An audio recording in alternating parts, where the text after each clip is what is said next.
How can I tell if something is or is not Yuri? How do I convince my friend the series we like is Yuri? Yuri isn't for lesbians. Yuri is for lesbians. Yuri is for everyone, and it can be created by anyone. What makes a story Yuri? What makes a story Yuri? What makes a story Yuri? What makes a story Yuri? Hello and welcome to Yuri Studio. I'm Erica Friedman. Thanks for joining me today as I answer another really common question I get when I'm running Yuri Q&A panels. It's almost inevitable that someone at some point will ask me, what makes a story really Yuri? In fact, I recently got some comments on Okazu about older series and whether they can be really considered Yuri at all when there's just like one character with a crush or somebody who's kind of butchy or something else similar. It's hard to tell people who are fans today about 20 years ago when we really didn't have anything at all. So we held on to anything that looked like, well, us. So let's talk about what makes something Yuri, or as I jokingly referred to this video in production, to be or not to be Yuri, that is the question.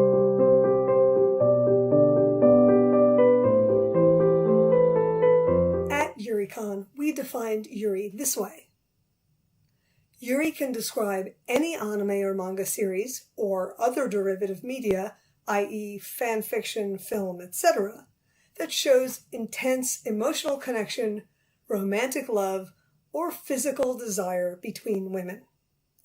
Yuri is not a genre confined by the gender or age of the audience, but by the perception of the audience. In short, Yuri is any story with lesbian themes, characters, situations. When I say Yuri is not a genre confined by the gender or age of the audience, I'm referencing the four demographic genres of manga: shoujo, shonen, josei, and seinen. That is to say, for girls, for boys, for women, for men. Magazine publishing in Japan is still largely organized around those broad demographic genres, so if someone says to you that a manga series is for men, if it isn't actually published in a magazine that's sold to men, that might not be true. More importantly, every demographic genre has seen its own Yuri characters and series throughout the ages. My collection here has Yuri manga from all of the demographic genres. Because Yuri has developed independently within each genre and also on its own, and lesbian characters are found in all the genres, each genre brings specific tropes to Yuri. We're probably most familiar with the Yuri tropes from shoujo manga, with elegant Takarazuka couples, or an attractive senpai, or ordinary characters who experience love and loss in school. Shonen is where we might find an ambiguously butchy best friend or older sister, and we're probably familiar with the predatory lesbian and the lesbian who rides up on a motorcycle from seinen. The tragic lesbian best friend who takes care of her always heartbroken friend comes to us from josei, but these days, so do cool senpais in college or in the workplace. Yuri can feel kind of complicated sometimes because each genre contributed specific qualities to Yuri that became absorbed by Yuri, the genre. But it's not all that complicated, unless it is. As I said, Yuri can feel pretty complicated. For instance, what if you're watching a story and you're pretty sure the character's an item, but they're not saying it? To illustrate the complexity of understanding if something is even Yuri, I want to use an older series that in its time generated a lot of controversy about whether it was Yuri or not. It's 2001, almost 20 years ago now. The word Yuri wasn't common. There was no Yuri genre. Yuri fans didn't have a name to label things. We were still picking at random scenes and random characters and claiming them for ourselves. In this series, Noir by B-Train, the first of a trilogy I refer to as Girls with Guns on the Run, the two main characters are assassins. They live together, they sleep in the same bed, they generally work together, but they say almost nothing at all, much less to one another. They have each other's backs, but as the series goes on, things change between them, and folks who saw them as a couple were adamant that they saw what they saw. And then we got the scene right before the climax of the series.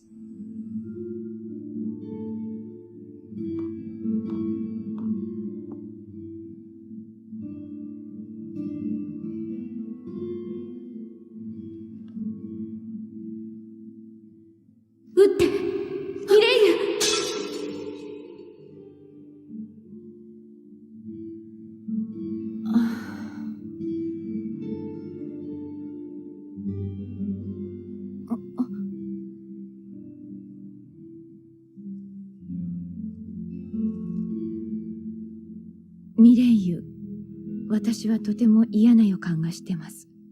だからあなたにこれを書きます。あの時、クロエは言いました。ソルダこそ私のふるさとだと。私はもう、あなたと会えなくなるかもしれない。もう一人の私がいる。そんな気がするのです。あなたに殺されるのは構わない。でも、もしその時、最後の言葉を交わす時間さえなかったとしたら、それだけは耐えられない。私には、どうしても伝えておきたいことがあったから。ミレイユ、私は一人だった。ずっと一人。私には何もなかった。それが怖くて苦しかった。でも私は一人ではなかった。ノワールがもともと二人で一つの名前だと知ったとき、それはもちろん衝撃だったけれど、私は心の中で喜びを感じていたの。私にはあなたがいた。ミレイユ、あなたがいてくれて嬉しかった。嬉しかったの。とてもとても。大好きなミレイユ。どうしてもうまく書けません。ありがとう、ミレイユ。ありがとう。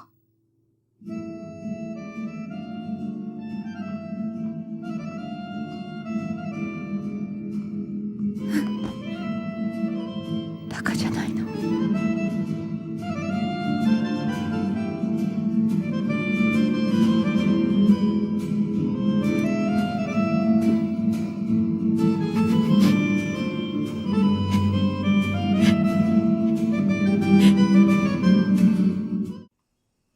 Of course, we, meaning Yuri fandom, all watched this clip and saw it as a confession. Other folks were just as adamantly opposed. So was noir Yuri? Remember, the Yuri genre didn't actually exist yet. What noir was the first of a trilogy which kept getting increasingly queer as it progressed. Noir was followed by Madlax, which had several possible Yuri couples and several established Yuri couples. And the final series of the trilogy, El Cazador de la Bruja, ended in a slightly more explicit confession. For those of us in the early fandom, these were definitely Yuri. But at the same time, there were people who didn't see it, even though the official art at the time had the characters draped all over each other. In 2002 at Anime Expo, the production company was asked straight out if the series was Yuri or not. They said, if you see it, it's there. If you don't, it's not. That seems really wishy-washy now, but of course they wanted the largest possible audience, so the more ambivalent their work was, the better for them. I emphasize the audience's perspective because that's very much my point here. If you watch something, maybe My Next Life is a Villainess, and you want Jordan and Katarina to get together, you might be befuddled by my insistence that it's a Yuri anime, but someone else who is rooting for Mary, ooh, Team Mary, will agree with me that it is. Here's the cool part. Both of us are right. We'll talk about this again in a second. First, let's look at one more definition of Yuri as a genre. On Okazu, where I review Yuri media, I use a slightly narrower definition. Yuri is lesbian content without lesbian identity. If a character or story is overtly lesbian or queer, then the review gets filed under the LGBTQ category rather than Yuri on Okazu. My lesbian experience with loneliness, or Shimanami Tasugare, would get categorized that way. Because the point in cataloging or categorizing a series is to help people find that series. And on Okazu, everyone who visits regularly is already interested in Yuri, but might want to find queer or lesbian work as opposed to titles generally aligned to the genre. And here is where we need to discuss art with a capital A. Outside of a few disciplines, we're not usually taught how to understand art. Manga and comics stand in the middle of a crossroads of literature and art, but because they're low or pop culture, they're often overlooked as works of either. Although that's changed a lot. More and more in recent years, we've seen an appreciation of manga as both art and literature, from the British Museum's manga art exhibit to fan studies generally, and anime and manga studies specifically, like macadamia. Art history can tell us how to understand the visual language of a manga, and literature can help us understand the literary antecedents and the style of a story, but only our own experience can help us to know what we feel and understand when we read it, beyond just liking it. Pick any artist or musician you've ever felt moved by and look up criticism of their work, and you'll see how perspective changes opinion. Manga is art, and like all art, audience perception is in large part what drives the meaning of that art. Queer art is even more difficult to define simply. Because queer folks are a minority, there isn't a literary antecedent for our normal pathway of language. And even when there is, like something like a coming out story, it might bore you. What I resonate to might lose you, and what you like might alienate me. That's art. So take something like Bloom Into You. Because of the magazine it ran in, which was Dengeki Daioh, even though it's a schoolgirl romance, 20 years ago it wouldn't have been put on the Yuri shelves because there were no Yuri shelves to put it on. It would have just been characterized as seinen and sold on the shelves with the other Dengeki manga, which, legit, it probably still is. The Yuri audience, of course, would have called it ours, and we'd be right, but now it sits in a section labeled Yuri, specifically, so it becomes easier to find.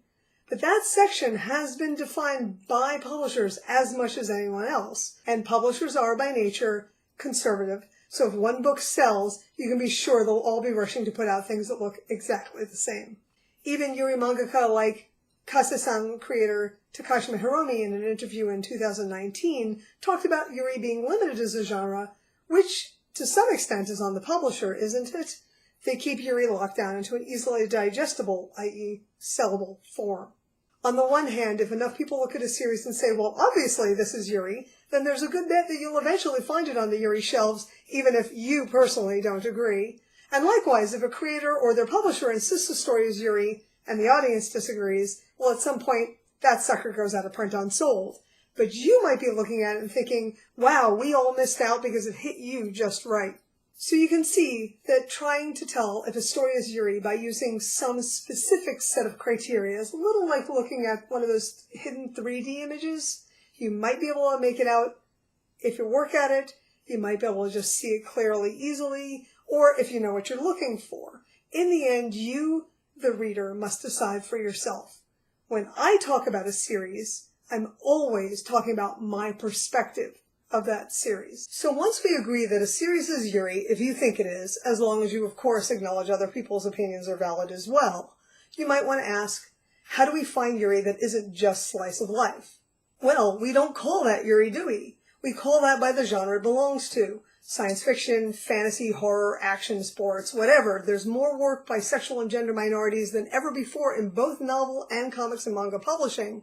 Sci-fi, fantasy, and horror are specifically having a little renaissance in Japan right now, and we're very lucky that J Novel Club and Seven Seas are putting out great Yuri light novels and novels.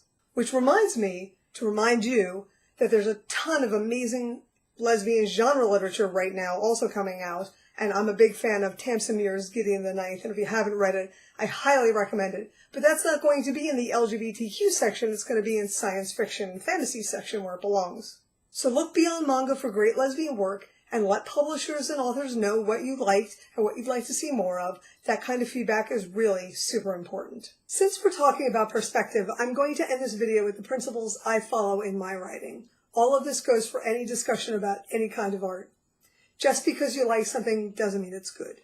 Just because you don't like something doesn't mean it's bad. Just because something is bad doesn't mean you can't like it. And just because something is good doesn't mean you have to like it. So what makes a story Yuri? Well, creator intent and publisher marketing have impact, of course, but ultimately you decide if something is Yuri or not for you. Thank you for joining me. I hope you'll subscribe to our channel below. Special thanks to Yuri Mother, Manga Mavericks Limron Mayasha, and Kit and Sarah from the Tomochoku podcast. Links to their stuff is in the notes below. Also links to all the titles that I mentioned today, and a link to the Okazu Patreon. Become an Okazu patron, and you can send in questions you'd like me to answer, and I'll see you next time on Yuri Studio.